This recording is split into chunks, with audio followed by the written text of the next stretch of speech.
Hello மக்களே, இன்னைக்கு எங்க வீட்டுல பிரியாணி செய்திருக்கிறோம். இதை நான் ஃபர்ஸ்ட் டைமா ட்ரை பண்ணி இருக்கிறேன். இதுல சில பல சுதப்பல் வேலைகள் கோல்மால் வேலைகள் எல்லாம் நடந்திருக்குது. இந்த பிரியாணி கடைசியா டேஸ்டா வந்ததா இல்லையான்றதை கடைசியா சொல்றேன். அதுக்கு முதல்ல என்னென்ன ஐட்டங்கள் இதுக்கு பாவிச்சு இந்த பிரியாணி செய்யறன்றதை உங்களுக்கு சொல்றேன். வாங்க பிரியாணி எப்படி செய்யறன்னு பார்க்கலாம். யூடியூப்ல சொன்ன மாதிரியே சிக்கனை ஏதோ மசாலாக்கள் பேஸ்டுகள் போட்டு ஊற வைக்க சொல்லிச்சிடும்.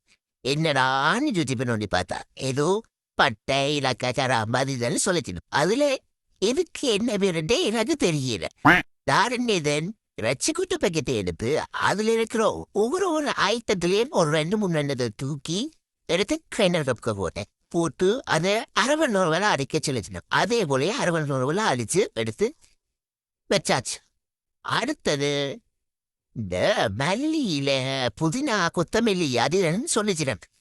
நாம இங்க அதுக்கு போறது இப்ப என்னென்ன இருக்கவே இருக்கு கருவேப்பிலை. பின்னுக்கு போனா கருவேப்பிலை ஒரு காடாவே இருக்கு. போனேன் கருவேப்பிலையில ஒரு கைப்பிடி எடுத்து கிரைண்டர் கப்புக்க போட்டேன். பச்சை மிளகா போட்டேன். வெங்காயம் சின்ன வெங்காயம் சொல்லிச்சிட்டேன். சரி என்ன சின்ன வெங்காயத்தை போட்டு அதை அரைச்சு ஒரு பேஸ்டாக்கி ஒரு பக்கம் வச்சாச்சு. நெக்ஸ்ட் தயிர் ஊத்த சொல்லிட்டேன். இந்த கலவரத்துல நான் தயிரை வாங்க வரவில்லை. எனக்கு திடீரென்று ஒரு ஐடியா வந்துச்சு.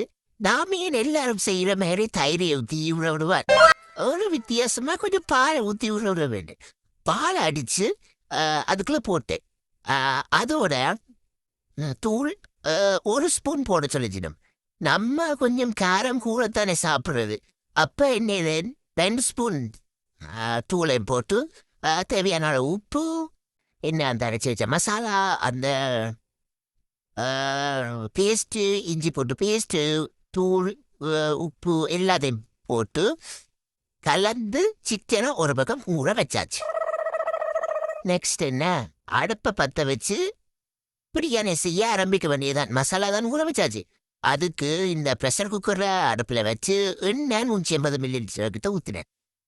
இந்த நெய் சேர்த்தா கொஞ்சம் வாசனையாக இருக்கும் டேஸ்டாக இருக்கும்னு சொல்லிச்சினோம். அதில் 2 ஸ்பூனாக விட்டேன். பிறகு இந்த ஏலக்காய் கிராம்பு அது தண்டு திருப்பியும் ஏதோ மசாலா அந்த இதெல்லாம் சேர்க்க சொல்லிச்சினேன். நான் என்ன இதை அதே போல் ரச்சி கொடுப்பேன். கை வச்சு ஒரு 2-3 ஐட்டத்தை எடுத்து அதுக்குள்ள போட்டேன். அது வதங்கினதுக்கு அப்புறம் வெங்காயத்தை போட்டு வதக்கினேன். வெங்காயம் வதங்கி கொண்டு தேக்கி இந்த பச்சை மிளகாயம் போட்டு நல்லா வதக்குவது பொன்னிறமாக மட்டும் வதக்கினேன்.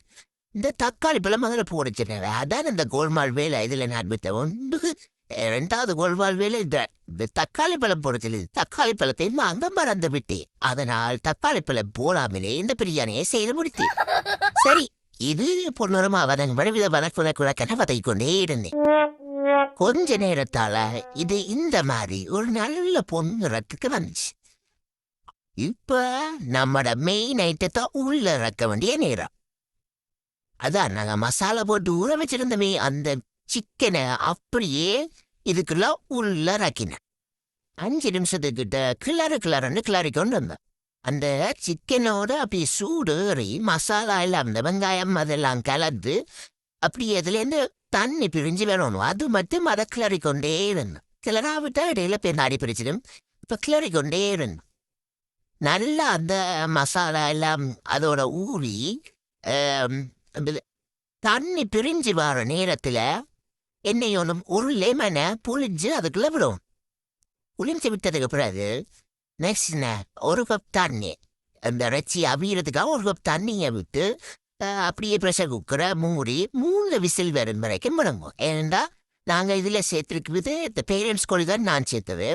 அதால் இது நல்லா வேகணுமன்றதுக்காக 3 விசில் வரும் மட்டும் இதை நல்லா அவிய விடுவோம். அது அவிஞ்சா பிறகு ப்ரெஷர் குக்கர் மூடிய ஒரு மாதிரி கஷ்டப்பட்டு கலட்டியாச்சு. கலட்டிட்டு நெக்ஸ்ட் அரிசியை போடணும். அதுக்கு முதல் அரிசிக்கு தண்ணி ஊற்றணும். நான் இதில் பொன்னி அரிசி தான் பாவிச்சிருக்கிறேன். இது அநேகமா எல்லாருமே செய்யலாம். பாஸ்மதி அரிசின்னா விலை ஊரண்டு சில பேர் வாங்கி செய்யாமல் இருப்பீங்க. பொன்னி அரிசினா ஈஸியாக கடையில் வரைக்கும் தானே எல்லாரும் வாங்கி என்றாலும் பாவிக்கிற அரிசியாக இருக்கும். இந்த பொன்னி அரிசியை எடுத்து ஊற வச்சு வச்சிருந்தேன். ஒரு 1/2 மணி நேரம் ஊற வச்சு வச்சிருக்கணும். அதுக்கு இப்போ 1 கிலோ அரிசின்னா 7.5 கப் தண்ணி சேர்க்கணும். ஏற்கனவே நாங்கள் 1 கப் சேர்த்துட்டோம். இந்த இறைச்சி அவிக்கிறதுக்கு 1 கப் சேர்த்துட்டோம். அதால இப்போ நாங்கள் 6.5 கப் தண்ணி எண்ணி அளந்து விடணும்.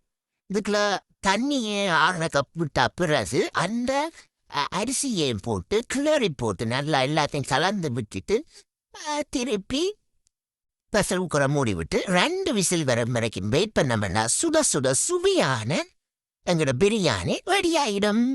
ஃபைனல் டச்சா 2 ஸ்பூன் நெய்யை ஊற்று. அப்போல்லாம் தான் யூடியூப்ல சொன்ன மாதிரி கொஞ்சம் சுதப்பல் விலையெல்லாம் செய்து எப்படியோ பிரியாணி செய்து முடிச்சிட்டேன். டேஸ்ட்டு சும்மா சட்டப்படி இருந்துச்சு. வீட்டில் இருக்கிற எல்லாருமே ரசிச்சு ருசிச்சு புகழ்ந்து சாப்பிடுச்சிடும். அதுக்காக தங்க வளையலும் போட மாட்டோம். நீங்க வரும்டா இதே மாதிரி ட்ரை பண்ணி பார்த்துட்டு டேஸ்ட் பிடிச்சிருந்தா விரும்பினா தங்க வளையல் போடுவோம்.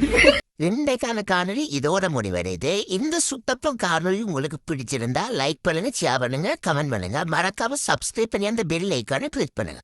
அப்பதான் இந்த மாதிரியான முக்கியமான வீடியோக்களை நீங்க தொடர்ந்து பார்த்து என்ஜாய் பண்ணலாம். ஓகே ஃப்ரெண்ட்ஸ், பாய், டாடா.